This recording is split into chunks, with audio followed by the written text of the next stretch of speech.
If you were hoping to stand with Brian in his fight to save the world, you might have missed your chance. You might have just seen the last of this poorly made clone of The Last of Us. But how did the game even become a Nintendo Switch exclusive in the first place? Remember The Last Hope Dead Zone Survival? Just a few weeks ago, the blatant knockoff of The Last of Us was making waves on social media for its poor production value, non-existent plot, and characters that were, let's say, highly reminiscent of Naughty Dog's beloved survival horror franchise. The general reaction among fans of the Sony exclusive series and its television adaptation seemed to be, how in the world did this happen? What do you think is happening right now? Guys, it doesn't matter. It's good. Okay? You know, we'll sort this out later. It doesn't matter, guys. People simply couldn't believe that such a brazen video game clone was suddenly a Nintendo Switch exclusive title. Well, from the looks of things, Nintendo no longer wants to be associated with the game either. VG Games' The Last Hope did not go unnoticed by the rights holders behind The Last of Us, as the listing for the bizarre video game clone has quietly been taken down from the Nintendo Switch's online store. Apparently, even throwing in a half-baked backstory involving time travel wasn't enough to save this game from the obvious comparisons headed its way. In fact, it seems all traces of promotion for the game are in the process of being scrubbed from the internet, at least from official channels. The YouTube listing for the Last Hope trailer has also been hit by a copyright strike from Sony Interactive Entertainment. Video game preservationists would usually be up in arms about this kind of thing, but judging by the reviews of the Last Hope Dead Zone Survival, it may be for the best.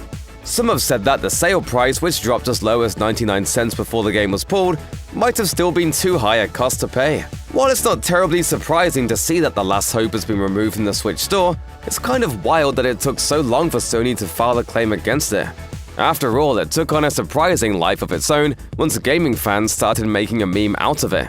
Despite being advertised as an immersive and complex survival game, players quickly discovered that this was not exactly the case. Full playthroughs of the game only took about 30 to 90 minutes to complete, depending on how many issues a particular player might run into. Sometimes the controls were less than responsive, while other times a wonky hit detection on enemies made combat encounters a chore to get through.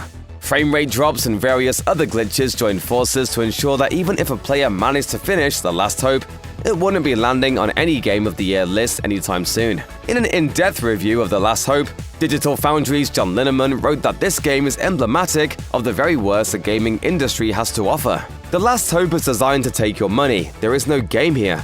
This is effectively a scam.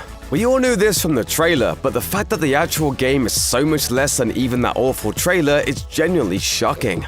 Lineman also noted that The Last Hope was the worst game ever played in Digital Foundry history.